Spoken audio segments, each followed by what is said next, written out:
organizador por este enorme esfuerzo que hacen durante 15 años para difundir la ciencia en una ciudad que es abierta a la cultura y abierta al conocimiento y que sin embargo tiene tan pocos eventos como este. A mí me gustaría ver esto multiplicado por 100 y entonces ya me quedaría un poco más tranquilo. Así que gracias por todo el tiempo que empleáis en esto, que debe ser muchísimo. Efectivamente, la inteligencia artificial está muy de moda. Hollywood contribuye también mucho a que nos preocupemos por la amenaza de los robots. Las empresas dicen que están haciendo algoritmos que efectivamente son muy opacos, o sea, seguramente nos dicen una parte, pero no nos dicen lo que no queremos oír. Hay muchísima información que está llegando a sus servidores, sobre todo procedente de dispositivos móviles, y esa es la comida de la inteligencia artificial, los datos. Si no hay datos, no hay absolutamente nada que hacer, puesto que son algoritmos que aprenden solos.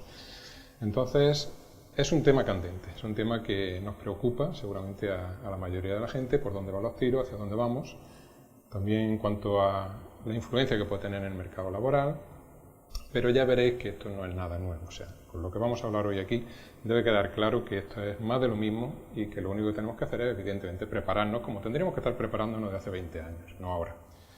Bien, el título que he elegido para la conferencia no habla de la construcción de las máquinas inteligentes, sino de cómo nosotros podemos ayudar a las máquinas a ser inteligentes. Efectivamente, no se trata de hacer Terminator, de fabricarlo con un plano igual que se hace una casa, sino que se trata de poner algo en marcha. Un algoritmo que empieza aprendiendo, que comienza con unas pautas y a base de entrenamiento, a base de ajustes, consigue ese comportamiento inteligente. Así que eso es lo que tratamos de hacer. Como sabéis, mi lugar de trabajo es la Universidad de Málaga, la Escuela de Informática y concretamente el área de Ciencia de la Computación e Inteligencia Artificial. Esta presentación la tenéis accesible a través de este enlace, que pondré también al final, por si a alguien no le da tiempo a apuntarlo, como JAMP Encuentros Vigo. Y quisiera empezar dedicando esta charla a mis padres, puesto que ellos me mostraron a mí el camino hacia la inteligencia, cuando no era absolutamente nada, igual que nosotros tratamos de hacer con esas máquinas inteligentes. Y también quisiera dedicarlo a la comunidad hacker, pero no a los hackers malos, que en realidad son crackers, nota para la prensa, sino a los hackers buenos. Julian Assange, Edward Snowden, por ejemplo, gente que ha sacrificado totalmente su futuro para que la sociedad no sea exactamente como ciertos lobbies de influencia habían pensado. ¿Qué es la inteligencia artificial? Por un lado, ¿se encargará de hacer mi trabajo? Es una cosa que a mí al menos me importa muchísimo. Y si lo hace, ¿qué haré yo? Son preguntas que creo que están en la mente de todo el mundo. Hablamos de destrucción masiva de trabajo, estamos hablando de porcentajes del orden del 30 al 40, si fuera más a mí no me sorprendería, y claro, eso va a producir una gran revolución, una transformación social brutal. Y toda la culpa se le echan a la inteligencia artificial, por lo tanto, vamos a ver si efectivamente van por ahí los tiros. Deberíamos de empezar preguntándonos qué es la inteligencia. Si vamos a hablar de lo que es la inteligencia artificial, lo primero sería saber qué es eso que nosotros queremos modelar. La inteligencia es muy difícil de definir y si yo me arriesgara con una definición concreta, una parte de la audiencia diría, no, por ahí no van los tiros, falta esto, esto y aquello, obviamente. Esta es la menos arriesgada de todas. Efectivamente, en algún punto nos dimos cuenta de que había ciertas pruebas que nosotros podíamos hacer y la población pues daba una respuesta variada a esos test, que es lo que básicamente le da validez al test, ¿no? Así que cuando a alguien le presenta una cosa como esta, pues tiende a razonar más o menos así y dice, bueno, tengo círculo, círculo, círculo, cuadrado, cuadrado, cuadrado y otra figura y entonces aquí viene una flecha que se va rotando 90 grados y aquí otra y, pues entonces ya está. Esta figura es la que tengo que buscar, que la tengo aquí, aquí, aquí y aquí y luego esta otra, así que D. Bien, eso es un proceso inteligente, así que el que dice D puntúa y el que dice otra cosa no puntúa. Eso sobre una batería grande de test acaba concluyendo que su coeficiente intelectual es de tanto, o su grado de inteligencia es de tanto. Sin embargo, si colocamos esto delante de un ratón de campo, no dirá nada, o de un delfín, o de un elefante, y sin embargo son seres inteligentes. Entonces, ¿cómo podríamos determinar que una cosa no tiene inteligencia y que esta otra sí tiene inteligencia? Entonces, en serio, ¿qué podríamos definir como inteligencia? Para mí, concretamente, ya digo, arriesgándome a que alguien no esté en absoluto de acuerdo, es una capacidad para asociar ideas. Matemáticamente sería algo así como establecer isomorfismos, conexiones entre cosas que aparentemente no están conectadas. Eso es algo que tiene mucho que ver con la inteligencia. Y por supuesto, mostrar un comportamiento complejo. Aquello que tiene un comportamiento simple, pues no es tan inteligente. Ideas y complejos serían cosas que tendríamos que definir a continuación. Pero bueno, vamos a dejarlo ahí, ¿eh? Más o menos la cosa es esa. Hay cosas en mi cabeza que yo represento, son ideas, hay comportamiento observable. Ahora mismo estoy aquí hablando, eso se puede observar. Bien, pues si eso es simple o complejo, lo podríamos empezar a medir. Entonces, ¿qué es la inteligencia artificial? Pues rápidamente vienen a nuestras caras estas imágenes horrorosas de robots que van a acabar con la especie humana, pero al final siempre no. Al final somos nosotros los que acabamos dominando la situación y salvamos el mundo. Claro, esta es la parte interesante. Desde que el mito de Frankenstein surgió, pues todo eso dio pie a una gran tradición de máquinas que se rebelan contra sus autores y suponen una amenaza real. Bueno, Hollywood, simplemente. Bueno, pues la definición más o menos sería sistemas que son capaces de imitar el comportamiento que nosotros llamamos inteligente. Esto está así desde la raíz de la inteligencia artificial. Es decir, cuando Alan Turing, años 50, pone las primeras piedras de este campo, dice, diremos que algo es inteligente, que una máquina es inteligente si consigue engañar a un humano en una conversación. Figuraros qué definición, pero por ahí había que empezar, por algún sitio como ese, ¿no? Y aún se siguen haciendo test de Turing en los que algoritmos cada vez más complejos intentan engañar a ese interlocutor. Bien, evidentemente el manejo del lenguaje es una cosa aparte, ¿eh? Seguramente Turing hoy diría, vamos a dejar el lenguaje aparte porque eso tiene muchos problemas. Pero bueno, por ahí va la idea. Creemos saber identificar un comportamiento inteligente, por lo tanto las máquinas que lo demuestren las llamaremos inteligentes. Vamos a ver un poquito de rollo teórico, simplemente para situar la discusión. Tenemos la IA dura, es decir, aquella que dice que tenemos que hacer algo así como seres humanos, es decir, máquinas con aspecto humanoide que cuando hablan con nosotros, pues decimos, ostras, estás perfectamente como un humano, o sea, actúa igual, ¿no? Ese objetivo todo el mundo reconoce que es demasiado alejado, ¿eh? O sea, empezamos así, de hecho, empezamos haciendo brazos robóticos que cogían tazas, y una vez que cogía la taza sin que se derramara el café, aquello era una ovación tremenda. Y pensamos que después de eso vendría todo lo demás. Seguimos con el ajedrez y bueno, llegó un momento en el que se publicó un artículo que fue muy influyente en la comunidad, que se llamaba "Los elefantes no juegan al ajedrez". Ese era el título del artículo, y lo decía todo. Los elefantes son seres inteligentes y no juegan al ajedrez, porque nos empeñamos en hacer máquinas que ganen a los maestros ajedrecistas. Vamos a hacer otras cosas. Vamos a modelar algo tan sencillo como el comportamiento de un roedor, por ejemplo, que no sabemos hacerlo todavía.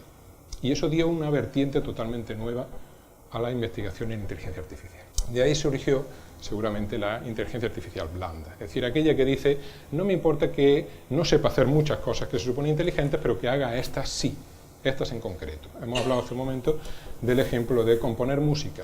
Pues bueno, se entiende que Beethoven, Mozart eran grandes compositores, ¿no? Pues debían de tener un coeficiente intelectual alto, no sé si se llegó a medir o no, pero los admiramos por su obra. Sin embargo, puede que en el resto no tuvieran para nada un comportamiento inteligente. Bueno, pues eso es lo que viene a decir la inteligencia artificial blanda. Hagamos muy bien una cosa y olvidémonos del resto de los comportamientos. Por otro lado, a la hora de atacarlo, podemos tener enfoques simbólicos, es decir, aquellos que dicen, esto es un problema muy gordo, así que vamos a dividirlo en trozos, y uno de esos trozos va a ser quitarnos de en medio la percepción y quedarnos solamente con la parte lógica, ¿no? Entonces, yo me puedo encontrar con, bueno, voy a empezar describiendo los tres, decimos simbólica, a un nivel en el cual la percepción no está y solamente yo voy a relacionar cosas que se supone que he percibido, otra que sería inspirada en el cerebro y otra que no estaría inspirada en el cerebro, sino en otra cosa que veremos más adelante. Entonces, la parte simbólica, como digo, el razonamiento lógico, nos llevaría a expresiones de este estilo, es decir, la lógica matemática lo que viene a decir es que hay ciertas proposiciones que se pueden dar por ciertas o falsas y hay unos métodos de razonamiento y por lo tanto si nosotros implementamos esos métodos de razonamiento en un sistema, pues va a actuar ciertamente como un sistema inteligente. Claro, ¿qué es A? Pues una cosa que yo represento de alguna manera, como por ejemplo el hecho de que haga calor en la sala en este momento. ¿Cómo mido eso? Pues en este caso con un termómetro, pero hay cosas que son más difíciles de medir. Y sin embargo, me da igual. O sea, yo la cuestión es que voy a decir que A tiene un valor determinado, en este caso de verdad o falsedad, y nada más. Por lo tanto, ciertos operadores lógicos que nos relacionan a esos valores de verdad y acabaremos nosotros sacando conclusiones. Entonces, claro, es trabajar a un nivel muy abstracto. Durante muchas décadas nos hemos estado moviendo solamente a ese nivel, figuraos. Y bien, la cosa avanzaba. Otra parte de esa inteligencia artificial simbólica tendría que ver con la búsqueda de soluciones en espacios que se representan mediante unos objetos matemáticos que llamamos grafos. Por ejemplo, si tenemos un objeto que quiere moverse desde un origen hasta ese objetivo, pues con estos obstáculos que no puede salvar, tendrá que ver cuál es la mejor manera de recorrerlo. De esa forma, podría intentar pasar por aquí, podría intentar recortar por aquí, pero se da cuenta de que no puede pasar, igual por este lado, y finalmente intentar este otro y ver que es el más corto. Entonces, con una representación completa de ese espacio de posibles soluciones, tendríamos una especie de grafo en el cual nosotros podríamos ir evaluando cuál es la vía más conveniente para finalmente ejecutarla. Pues como digo, décadas hemos estado trabajando en hacer que un robot se mueva por una sala y encuentre la mejor manera de llegar a su objetivo. Luego tenemos los métodos inspirados en el cerebro, claro, es inevitable. Nosotros decimos que el ser humano es uno de los seres inteligentes sobre el planeta, sabemos que la inteligencia está dentro de la cabeza y podemos estudiarlo. Bueno, eso se dice pronto, pero no se hace tan rápido. Para empezar, el cerebro es un órgano blindado, a diferencia de otros que son fácilmente accesibles. Este tiene un cráneo que lo recubre, la única zona en la que el hueso está precisamente sobre el órgano para protegerlo. Está hecho de una masa informe, blanda, muy delicada, sin defensas, y en ella coexisten una glía, una especie de andamiaje con un sistema neuronal. Esa célula es probablemente una de las células más impresionantes en cuanto a su comportamiento de todo el organismo. Son células que se comunican mediante impulsos eléctricos, que tienen unas ramificaciones, es decir, esto es una caricatura, bastante burda de hecho, de lo que es una célula, pero la cuestión es que esto se comporta como un sistema, podríamos decir, democrático. Por aquí entran entradas, o sea, hay como una especie de intento de excitación de esa célula, y si la célula recibe suficientes influencias a favor de excitarse, entonces se excita, y si no, no. Y manda esa excitación a previsiblemente una larga distancia a otras células para hacer exactamente lo mismo. Esto conectaría con el soma de otras células que estarían aquí. Bueno, ese comportamiento tan sencillo, aparentemente, nos da lugar a una neuroanatomía que ya a nivel de célula es impresionante. Es una célula dibujada por Santiago Ramón y Cajal. Podéis imaginar que esto es solamente una parte, lo que se consiguió tintar o lo que él consiguió pintar. Esto parece bidimensional porque realmente se alinean bastante en 2D, pero es un objeto tridimensional y además están conectados en grandes circuitos, con lo cual ya no se trata solo de saber qué es esa célula y cuáles son los millones de conexiones que pueden estar ahí enganchadas, sino que ahora hay que averiguar en un espacio 3D donde solamente, porque ese era el problema de la tinción que utilizaba Cajal, la de Golgi, solamente algunas células se tintaban. O sea, no es un problema fácil. Ni saber cómo está organizado el cerebro, ni saber cómo funciona una vez que tuviéramos la neuroanatomía descifrada. Estos circulitos son neuronas, ¿de acuerdo? X1, X2, Xn es un valor que podría ser 0 o 1, por ejemplo. ¿Está activada la neurona en un momento dado o no está activada? Esta es una neurona a la cual llega la actividad de ella. Estas líneas serían como esas conexiones que hemos visto entre los somas. Y estas W1, W2 son los pesos, son las eficacias sinápticas, son algo así como la influencia que una neurona tiene sobre otra, y es la base del aprendizaje. Ya Ramón y Cajal intuyó que debía de ver algo así. Él no tenía más que el microscopio y un método de tinción, no sabía nada de neurofisiología en ese punto, pero ya intuyó que el aprendizaje tendría seguramente que ver con el engrosamiento mayor o menor de las conexiones entre unas neuronas y otras. Para un matemático eso no son más que números. Esto es un valor 0,1 y esto es un valor en un rango que si tiene un valor positivo excita a la neurona, si es negativo la inhibe, impide que se excite, y según el valor que tenga le influye más o menos. Un símil muy fácil de entender sería pues una sociedad, es decir, yo tengo a mis amigos y a unos amigos no les hago caso, a otros me influyen muchísimo, y si me están diciendo que tome una decisión, pues en función de quién me lo diga, yo acabaré tomando la decisión o no. Por eso digo, se comporta como un sistema francamente democrático. Claro, aquí no es una neurona un voto, aquí hay algo así como una ponderación del voto de cada uno de ellos. Algo a lo que nunca nos queremos enfrentar, pero quizás algún día podemos empezar a pensar en ello. Que nuestros sistemas democráticos, en vez de ser representativos, sean de esta manera, por reputación, como debería de ser. Y, a fin de cuentas, que nadie salga corriendo, es la única fórmula, lo prometo, no hay más. Esto no es más que un sumatorio ponderado de las entradas. Este símbolo de aquí representa la suma de los X sub i por los W sub i, es decir, que haya o no haya actividad multiplicado por cuánto influye esa actividad en esta otra célula. Todo eso se suma y se hace pasar por una función que va a filtrar, que va a decir es suficiente o no es suficiente para activarse esa neurona. Con esta simple ecuación matemática capturamos una pequeña cosa esencial de la neurona. Cualquier neurocientífico ahora mismo se tiraría al suelo muerto de risa diciendo no, una neurona es muchísimo más que eso, y yo le daría la razón.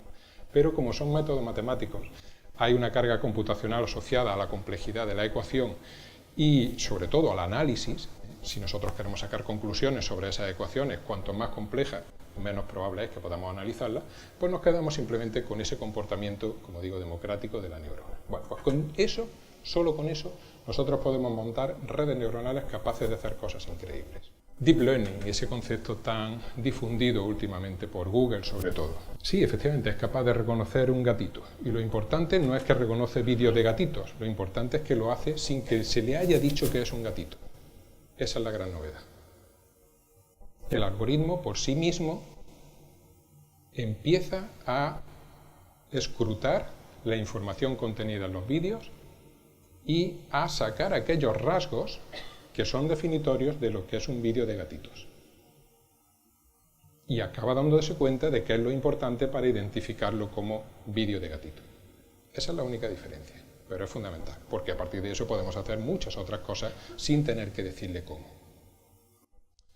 Bien, Deep Learning, como sabéis, es una spin-off de una empresa británica adquirida por Google. Digo todo esto para que no penséis que la inteligencia artificial se está haciendo en las empresas, se está haciendo, como es lógico, en los centros públicos de investigación, y cuando algo está suficientemente maduro es adquirido por el gigante Google, Facebook o cualquiera de estos, ¿no? Para darle seguramente un mal uso, pero a fin de cuentas ellos son los que compran los derechos de explotación. Así que, efectivamente, cuando yo tengo millones y millones, ¿qué digo millones? Billones de caras, de imágenes almacenadas en los servidores de Google, ya puedo alimentar sistemas de entrenamiento. Deep Learning no es ni más ni menos que un método inventado hace décadas, más de 30 años, que han conseguido escalar, que han conseguido poner a funcionar no en un PC, sino en miles de PCs simultáneamente. De esa forma, el aprendizaje de ese método antiguo es mucho más eficiente. Y ahora ya sí se pueden hacer extracciones de características, identificación de rostros, cosas que antes eran impensables, ahora se pueden hacer, pero simplemente porque Google pone la tecnología, no porque hayamos encontrado una nueva fórmula mágica. Esto, ya digo, es bastante viejo. Facebook está haciendo el Big Data, que hace 2 días se llamaba Data Mining, y es lo mismo. Estadística.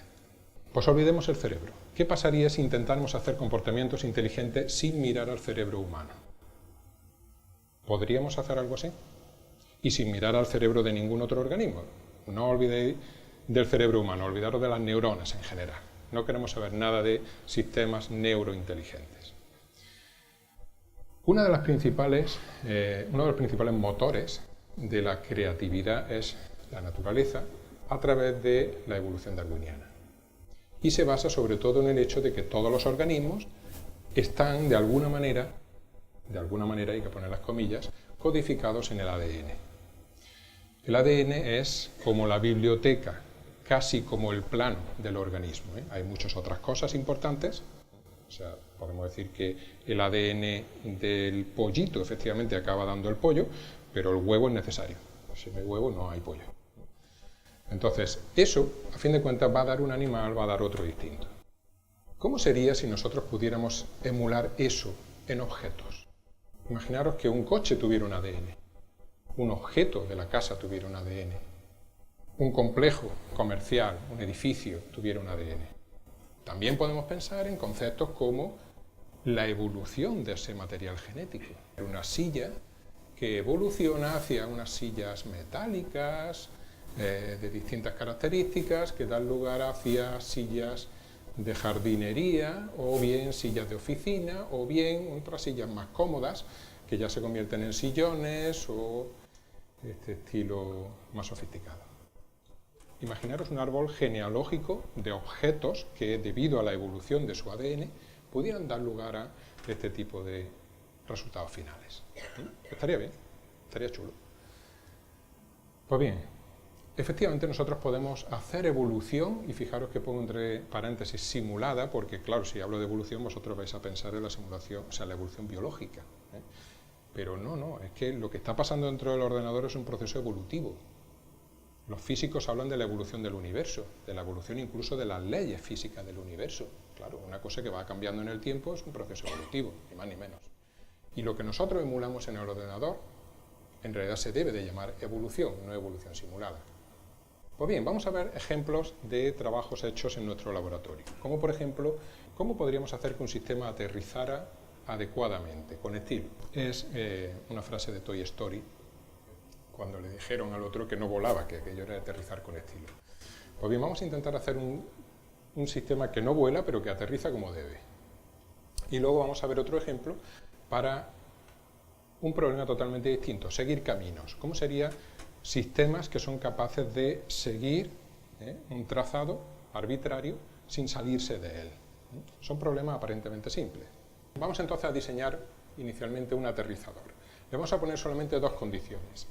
Que se quede cerca del punto de contacto, es decir, no vale chocar y rebotar, pues, por ejemplo, como hacen los sistemas actuales, que yo lo mando y bota y bota y bota.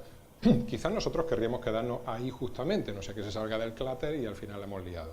Y también que se deforme poco, porque si se supone que ese aterrizador contiene un material importante y frágil, no podemos permitir un alto grado de deformación.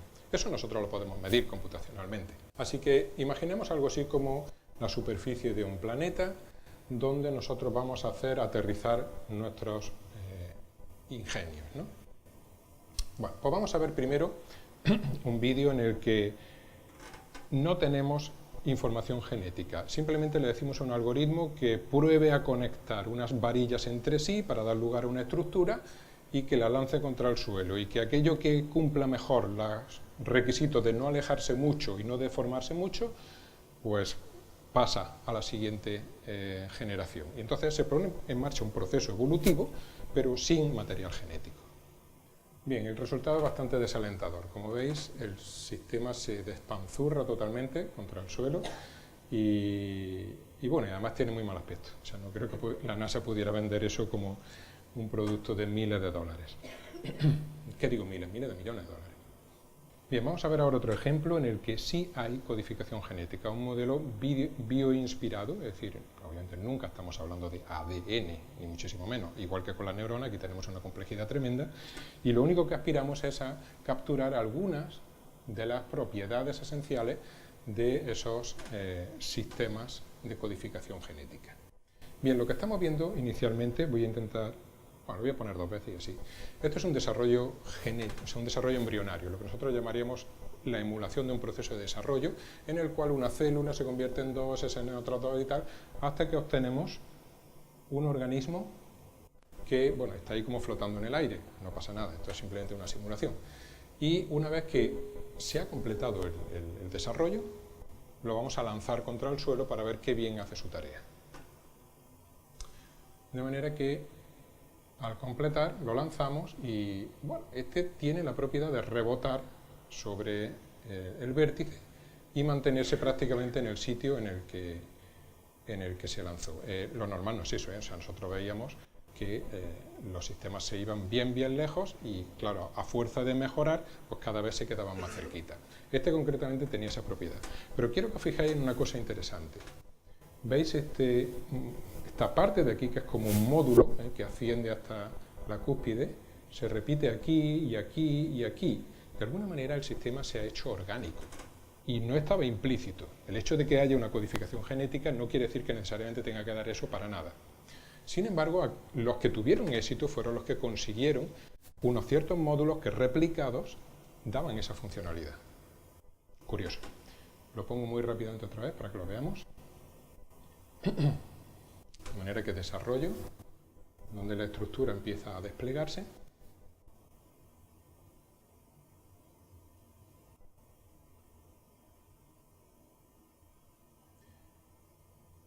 Y bueno, por supuesto, parte de lo impresionante que puede ser el vídeo es la simulación física, ni más ni menos. O sea, el hecho de que parece muy real porque está bien simulado a nivel físico, pero nada más que eso. Así que eso podría ser un prototipo de un futuro aterrizador en planetas exteriores. Vamos entonces a ver a continuación el segundo problema. Bueno, una cosa tengo que dejar claro. Lo que habéis visto no tiene ninguna intervención de un diseñador. Lo que se obtiene es solamente por evolución a partir de unas semillas aleatorias iniciales muy elementales, es decir, y digo aleatorias, es decir, nadie puso ahí una especie de pequeño aterrizador que se acabó convirtiendo en eso. Eran simplemente cosas que daba risa verlos caer, o sea, no servían para nada, pero algunos lo hacían un poquito mejor que otros. Y eso es lo que le iba dando una ventaja evolutiva que se iba manteniendo en el tiempo. Bueno, pues aquí vamos a ver lo mismo, pero para el diseño de vehículos que siguen un camino, tratando de no salirse de él, y que están diseñados solamente a partir de 3 componentes básicos. Estas son las reglas del juego. Puedes poner sensores, esqueleto y músculos. Es como 3 tipos celulares, no damos más. Este es un sensor que se comporta de la siguiente manera. Si este es el camino, el sensor dentro del camino tiene una longitud fija predeterminada, pero cuando se sale, se estira. Entonces tiene esa propiedad. Su longitud es proporcional a cuánto camino hay debajo. De alguna manera tiene que saber dónde está el camino el sistema, si no, no podemos hacerlo. Esto sería, como digo, una especie de hueso. Tiene una longitud y no se puede mover. El músculo, tampoco se puede mover, pero tiene la propiedad de que impulsa hacia la zona más clara. O sea que es como un motor que va a impulsar a todo el sistema en una dirección concreta. Le vamos a poner en un entorno simulado, una especie de camino con forma pues, de un par de curvas, y luego vamos a probar qué haría en caminos en los cuales no ha evolucionado, ver qué capacidad adaptativa tendría ese sistema. O sea que el juego vendría a ser algo así como si yo cojo y digo, pues venga, me coloco 2 sensores de esta longitud, les pongo esta célula ósea en mitad, le doy estructura y luego le coloco un motor aquí que le mueve hacia allá. Claro, si no coloco motor no se mueve, tengo que poner un motor seguro. Si no pongo sensores no sé por dónde está la cosa. Este podría ser optativo. Bueno, pues eso lo coloco al principio y se supone que se va a ir moviendo en la dirección del camino. Si se sale, tiene que ser capaz de rectificar para llegar a la parte final. Por lo tanto, el sistema no sabe nada de diseño de estructuras como estas. Lo único que sabe es que tiene 3 elementos básicos, que los puede combinar como quiera, y que la puntuación dependerá de, en un tiempo fijo, cuánto sea capaz de recorrer el camino.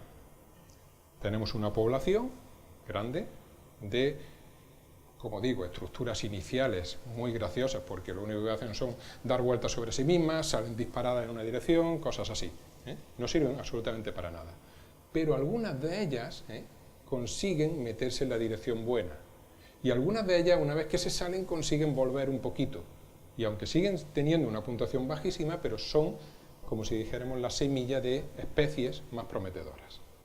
A mí me habría encantado hacer este experimento con un ingeniero al lado, o un equipo de ingenieros al lado. Es decir, vamos a competir. Vosotros a mano y el ordenador con sus técnicas evolutivas. A ver qué obtenemos. Lo hicimos nosotros, sin ser ingenieros industriales, y más o menos llegamos a esta conclusión. Esto que estáis viendo ya es un sistema que ha evolucionado dentro del ordenador.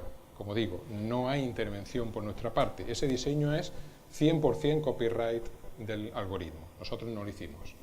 Pero tiene sentido. Cuando yo lo vi, fue el primero que salió, dije, claro, que está haciendo lo que es lógico, poner dos sensores bien largos, que detecten cuando se sale. Y si se sale, estira, y al estirar, mueve esta estructura donde están los motores y hace que el sistema venga hacia acá. Mientras que si es este otro el que se estira porque se sale por este lado, pues entonces mueve hacia allá y el sistema se mantiene dentro del camino. Parecía lógico.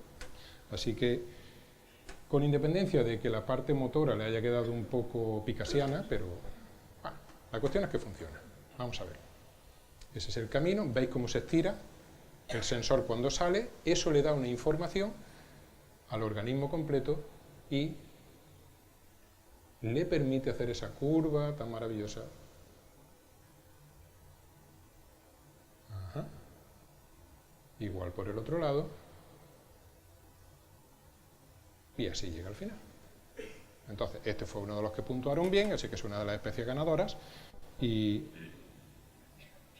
pusimos el algoritmo a funcionar de nuevo.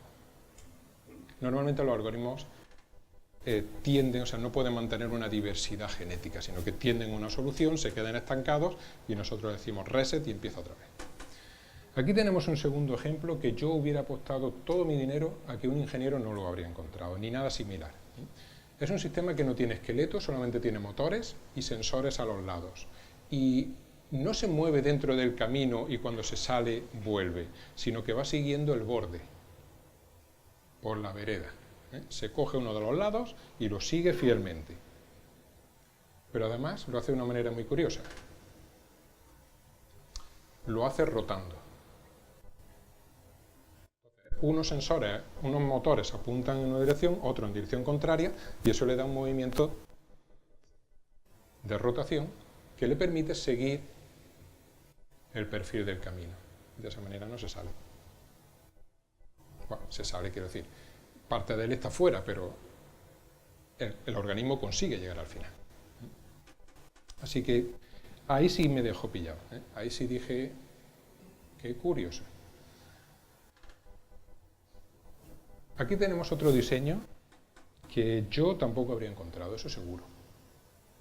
Fijaros que consiste en un exoesqueleto, la parte verde, como recordaréis, es la esquelética, o sea, como los insectos, está rodeado de una parte dura y luego tiene sensores en el interior y un motor en el centro. Estos sensores son pares de sensores, igual que el aterrizador anterior tiene una estructura modular que se repite. Par de sensores, en cada una de las cuatro esquinas tiene un par de sensores. Y se beneficia de una cosa que nosotros metimos, así como por meter, decir, por darle más realismo, pero no creo que eso sirva de nada, que era el rozamiento. En cada uno de los puntos, de los vértices, de esta especie de grafo, hay contacto con el suelo. Entonces, en función del rozamiento, eso hace que si yo pongo estos puntos en un sitio o en otro, toda la estructura tiene un equilibrio de fuerzas distinto. Vamos a verlo funcionando.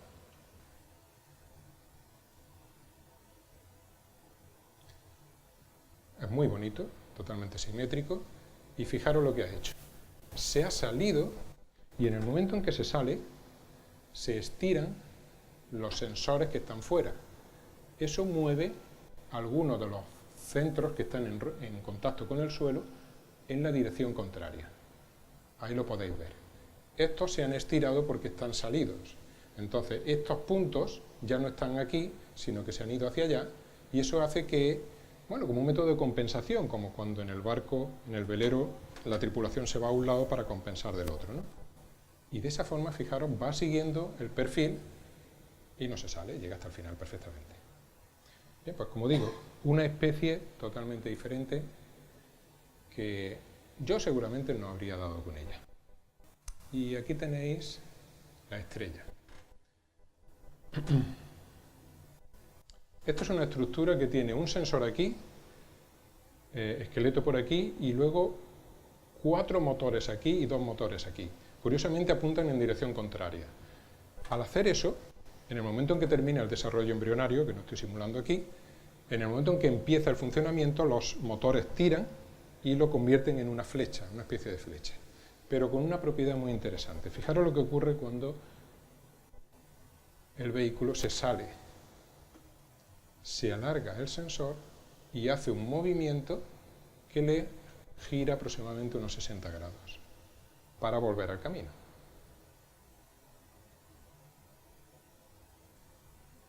Bueno, ahí no habría apostado mi dinero, habría pedido un crédito seguro para apostar, porque ese no lo habrían sacado, ese es muy difícil de sacar.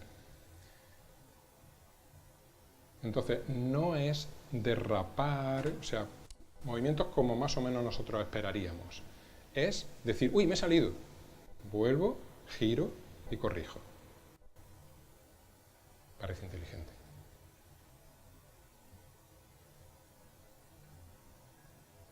Como veis, hace esa filigrana y se mantiene dentro.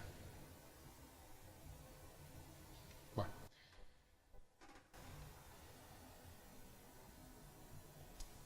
A continuación, dijimos de estudiar si eso realmente era, un resultado robusto. Es curioso porque lo primero que tuvimos que plantearnos era que no valía con entrenar al sistema, o sea, hacer la evolución sobre el camino que acabáis de ver, sino ese y su simétrico, porque si solamente lo hacíamos con ese, se aprovechaban de que el camino siempre era el mismo y se iban sin mirar a los lados ni nada en busca del objetivo final. Cuando se lo poníamos en una dirección y en la otra ya no podían hacer eso, claro. Si en este les iba, en el otro no les iba. Entonces tenían de alguna manera que comportarse como sistemas adaptativos. Les estábamos obligando a ello. Pero ¿cómo de adaptativos eran? Bien, aquí vamos a cerrarle las curvas, se lo vamos a poner con un ángulo distinto y vamos a ver cómo se comporta. Este es, como veis, el de los 2 sensores que se estira al máximo y consigue incluso esta curvatura, que es mucho mayor que la anterior, hacerlo bastante bien. Ahí lo tenéis, y ahora gira, pero ahora entra con otro ángulo, y el otro también se estira, con lo cual se sale. Y entonces ya empieza a vivir su vida y se va de ahí.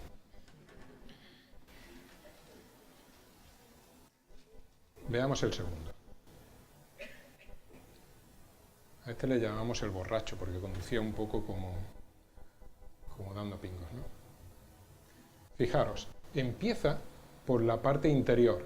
Se coge este perfil, pero claro, es súper curvo. O sea, la parte interior es más cerrada todavía. Cuando hay que subir una cuesta, hay que subirla por el lado abierto, no por el lado cerrado. Entonces, dice, esta no me vale. Se viene por aquí y ahora agarra en la otra dirección. Y se va yendo por el otro lado. O sea que ha hecho un intento, no le ha salido y se ha vuelto. Así que así consigue llegar al final. Un observador externo podría decir, muy inteligente, porque ha visto que por ahí no le valía, dio la vuelta y tiró por el otro. Pensad que estos sistemas no es que sean miopes, o sea, no tienen nada. O sea, un insecto al lado de esto es una catedral. Son 1, 2, 3, 7 elementos de proceso mínimos, con un comportamiento súper elemental. Bueno, pues eso es lo que hizo.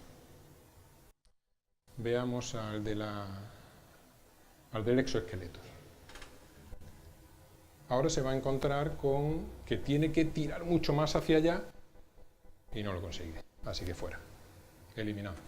Se coge esa configuración como de estrella y se larga. O sea, simplemente, eso era una especie que estaba destinada a la extinción. Si el entorno de repente cambia y los caminos ya no son así, esa especie es la primera que cae. Y luego llega el que corrige la dirección. Vamos a verlo. Ahora el ángulo es mucho mayor, pero se mantiene dentro. Como habéis visto, ha completado ese movimiento de corrección dentro del espacio y así sigue.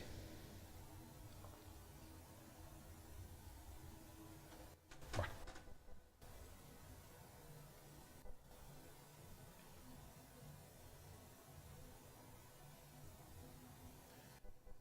Completa, voy a acelerar un poquito, completa el recorrido sin ningún problema, exactamente igual que en el otro caso. O sea, tiene un componente adaptativo alto.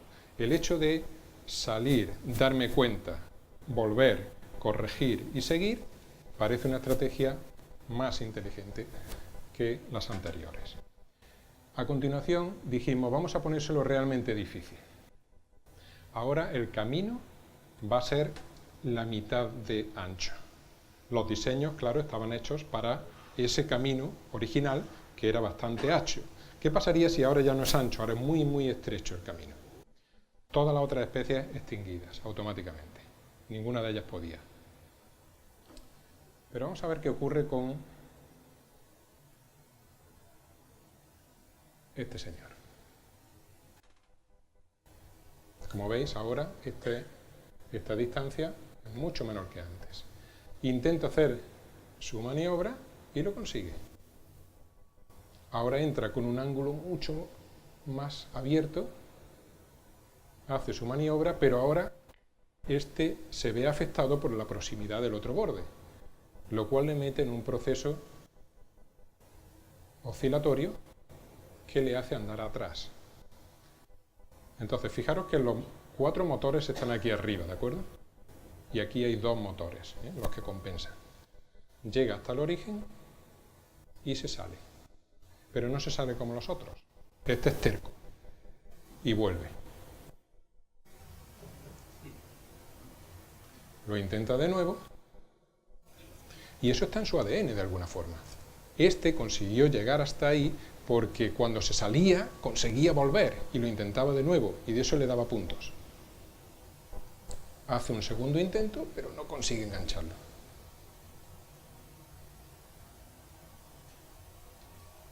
Así que describe su trayectoria y ataca de nuevo.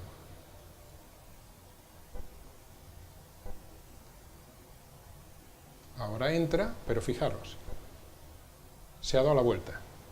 Ahora los motores están abajo.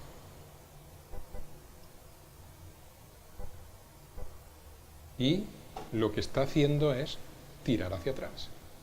Está andando hacia atrás, saltando de un lado al otro del borde. Pues así consigue completar el camino entero.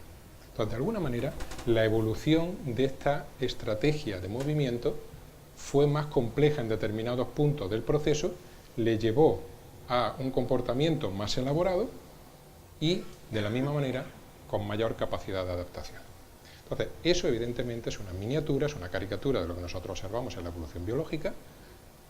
El mismo modelo de codificación genética, el mismo modelo de desarrollo embrionario, darían risa a cualquier experto en el tema, pero sin embargo podemos observar ya ciertas cosas innatas de la materia viva.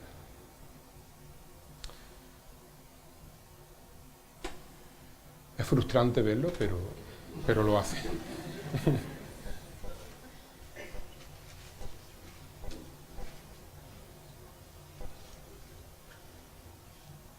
Es como si se esforzara por sobrevivir.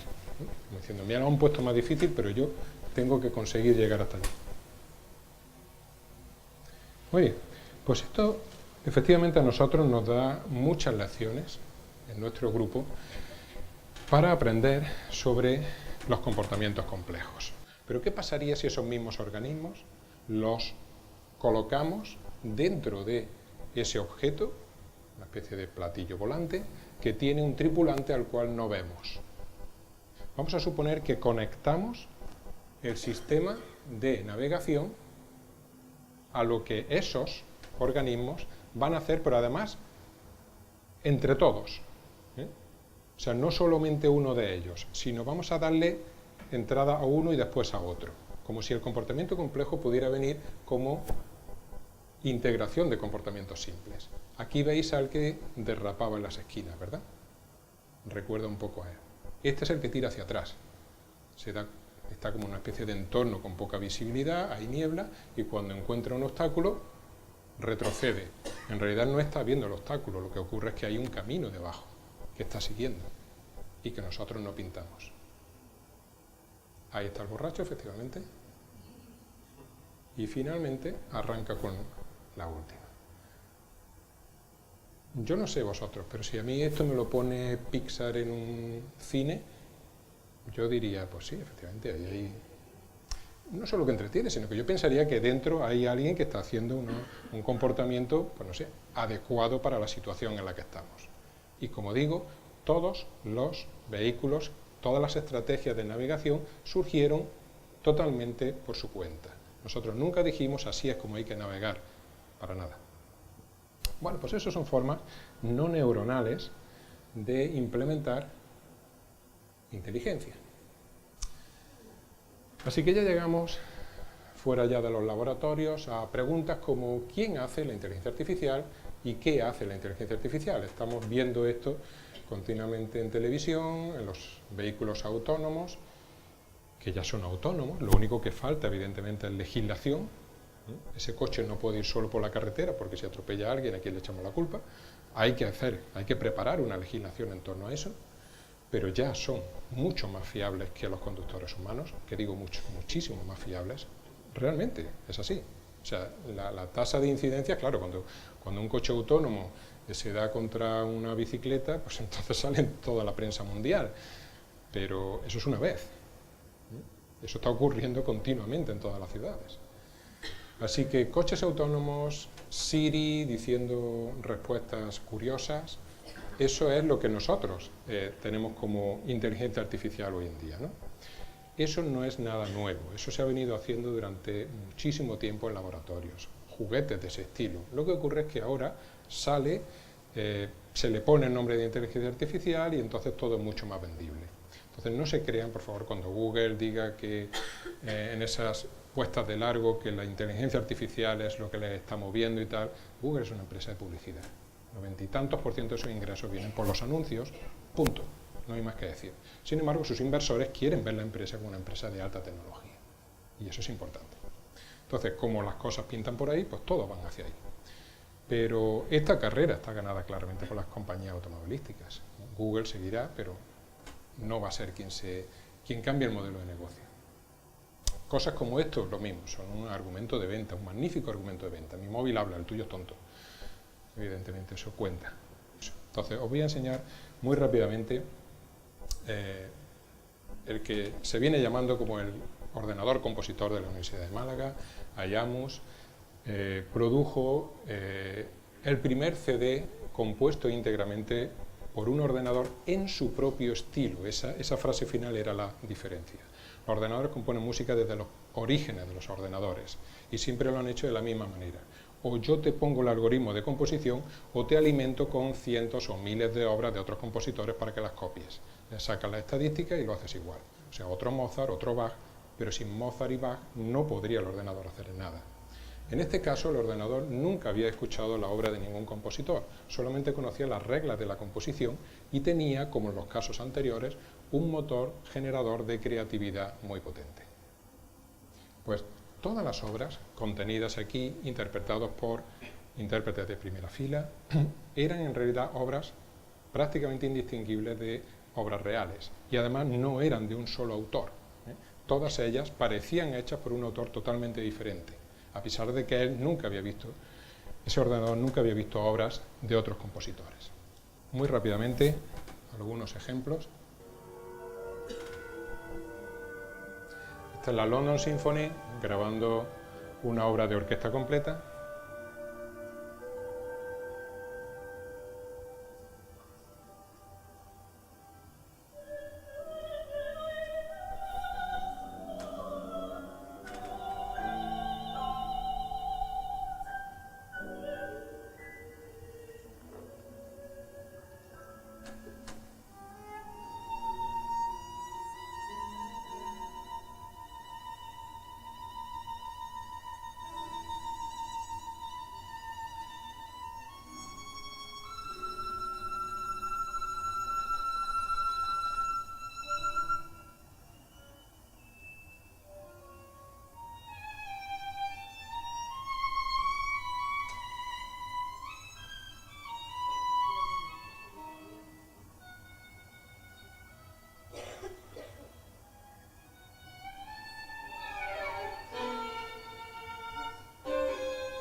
Bueno, pues esos son algunos extractos de las obras de ese CD.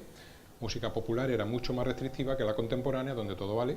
Evidentemente, para que tenga una calidad debe de haber un grado de complejidad alto, ¿no?, en el estilo musical.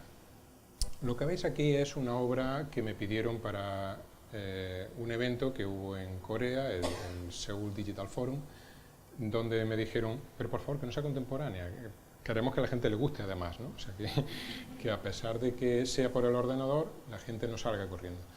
Y bueno, esto es un ejemplo de obra para clarinete.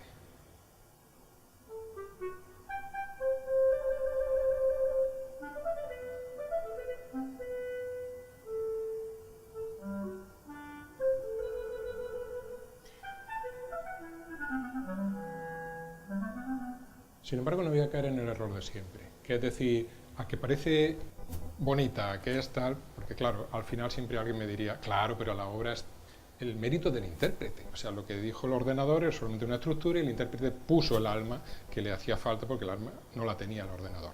No, no, vamos a hacerlo de otra manera.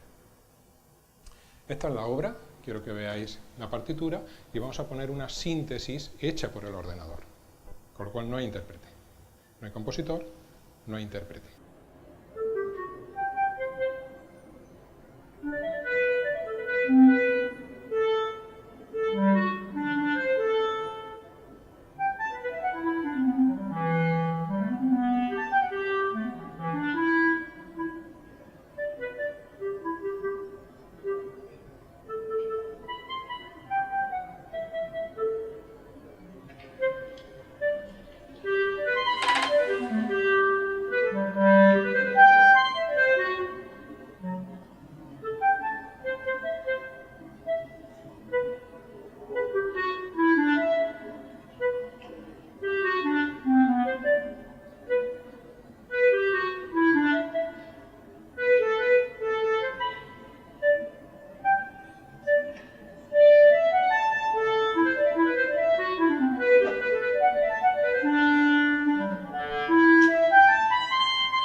Ni una nota fue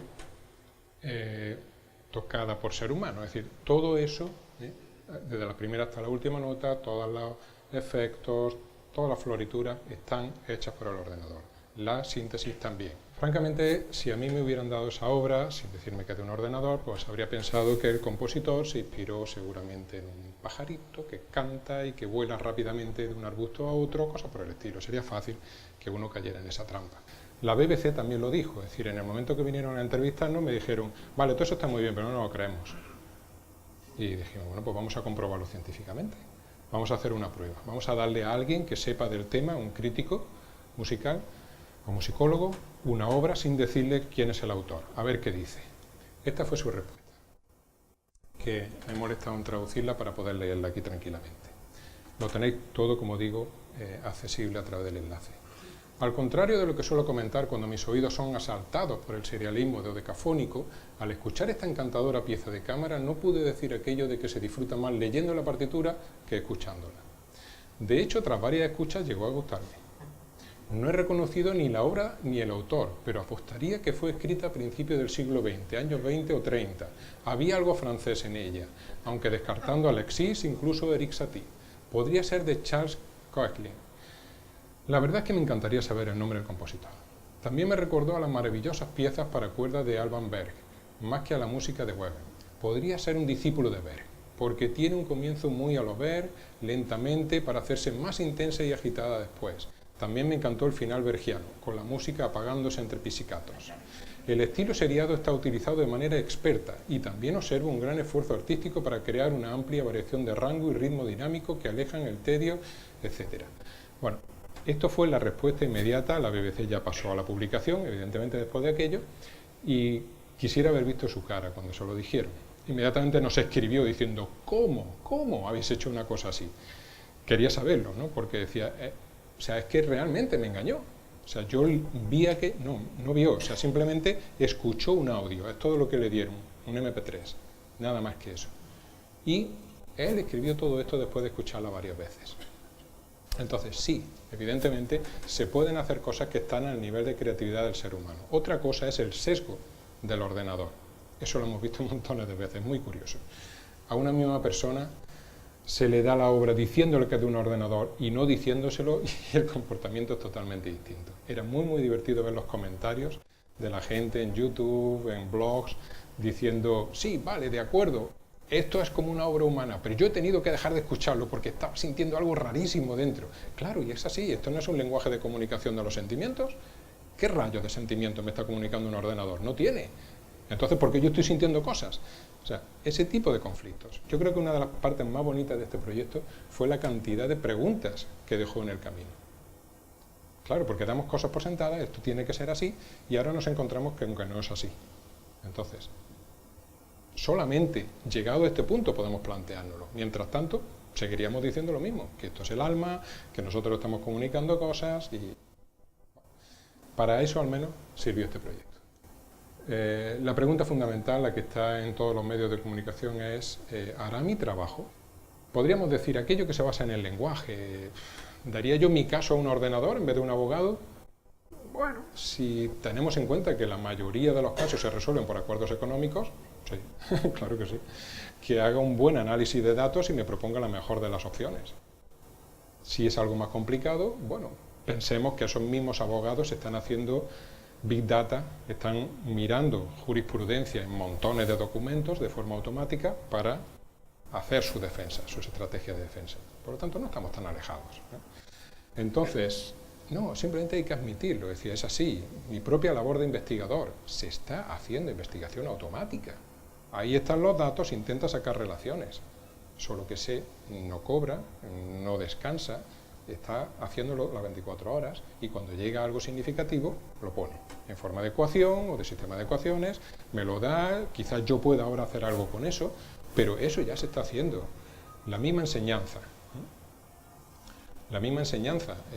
está siendo invadida tremendamente por los ordenadores, claro que sí, son sistemas online, es decir, donde a cualquier hora del día yo puedo acceder y, no digo ver vídeos, sino ser inundado por una información que es justamente la que necesito en ese momento según mi trayectoria de aprendizaje. Entonces, todos esos algoritmos evidentemente están influyendo en todo eso. Entonces la cuestión es, ¿qué vamos a hacer? Si todos los trabajos pueden ser al final no emulados por la inteligencia artificial, sino por los ordenadores, hablemos ya con propiedad. Esto no es más que programas que se están haciendo cada vez más y más complicados. Lo que ahora nos venden como grandes logros se venían haciendo hace décadas. Los estamos haciendo, solo que entonces no teníamos el megáfono que tenemos ahora, pero era lo mismo. Entonces, ¿qué vamos a hacer con todo eso? Simplemente voy a dejar algunas ideas de por dónde creo que pueden ir las cosas. Siempre que oigáis a alguien decir que es futurólogo, no os creáis nada de lo que dice. Buscaremos en qué es el humano mejor que las máquinas. Ahora ya no simplemente tendremos que hacer cosas, sino que tendremos que hacerlas mejor que ellos. ¿Realmente tenemos algunas habilidades que no son emulables? Si las tenemos, es el momento de buscarlas. Pero no porque si no, no vayamos a poder trabajar y no podamos vivir, sino simplemente porque nos gusta hacer cosas. Colaboraremos para ser mejores que las máquinas, es decir, tenemos una gran baza, la inteligencia colectiva. Cuando no nos estamos matando en guerras, somos magníficos colaborando unos con otros. Tenemos ese lenguaje que nos permite establecer redes de colaboración. Cuando algo se hace colectivamente, siempre sale mejor. Se habla mucho de los planes de renta básica, sí, más vale que lo empecemos a plantear, porque la desigualdad cada vez es mayor y hay mucha gente que se está quedando en el paro, que está empezando a ser indigente, o sea, situaciones muy dramáticas. Empresas que reducen plantilla de una manera nunca vista hasta ahora. Reconversión laboral, obviamente. Y sobre todo, poner la programación al nivel de leer y escribir. Es inadmisible la brecha tecnológica que se está abriendo. Todos los niños con un ordenador, con una CPU dentro del bolsillo sin saber qué hace, sin saber qué ocurre cuando acepta las condiciones de esa aplicación que está instalando. Claro que sí, tienen que saber programar, tienen que saber interpretar el código, no porque vayan a leer todos los códigos de todas las aplicaciones, sino porque alguien los leerá. Y si uno lo lee y comprueba que ahí hay phishing o hay algún tipo de mala intención, lo dirá y los demás dejarán de instalarla. Entonces, eso es fundamental. El hecho de que eso pase a nuestra cultura, el lenguaje de los ordenadores pase a nuestra cultura, es fundamental. Y ni siquiera hablo de tirarnos a la calle con pancartas diciendo los niños tienen que programar, exijamos asignaturas de programación desde los 6 años como en China. No, no, ni siquiera eso. Es que tienen que aprender de una manera natural. Es que tiene que estar impregnándolo todo, tiene que estar en todas las asignaturas, tiene que ser un método más de enseñanza. Entonces, solamente de esa manera llegaremos a un nivel tecnológico los humanos, no para competir con las máquinas, a quien le interesa competir con las máquinas, sino para estar a la altura de lo que pueda llegar a pasar. Entonces sí, es un reto. Efectivamente estamos en un momento que se veía venir desde hace mucho, pero ahora ya como es clamor popular, pues por eso se organizan estas charlas y por eso tratamos de comunicarlo. Así que, como digo, aquí tenéis acceso a esta presentación, esta es mi dirección por si queréis escribirme y muchas gracias por vuestra paciencia.